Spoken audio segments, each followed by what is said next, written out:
যখন তুমি নিজের রক্তের মানুষের দ্বারা কষ্ট পাবে, তখন তুমি একবার নবী ইউসুফ আলাইহিস সালামের কথা মনে করো।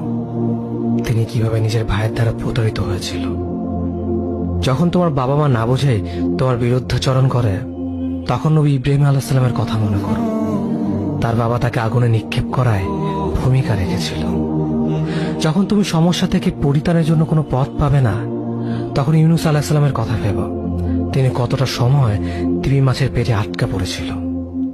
যখন তোমার নামে কেউ মিথ্যা অপবাদ ছড়িয়ে দেবে, তখন মা আয়েশা রাদিয়াল্লাহু আনহার কথা মনে করো। তার নামে পুরো শহর জুড়ে কুৎসা রচনা করা হয়েছিল। যখন তুমি অসুস্থ ব্যথার যন্ত্রণায় কাতরাতে থাকো, তখন নবী আইয়ুব আলাইহিস সালামের কথা ভেবো। তিনি ভয়ঙ্কর এক ভাইরাসজনিত রোগে আক্রান্ত হয়ে তোমার থেকে বেশি কষ্ট পেয়েছিল। যখন তুমি দিনের কোনো বিধান নীতিতে যুক্তি খুঁজে পাও না, তখন নবী নূহ আলাইহিস সালামের কথা ভেবো।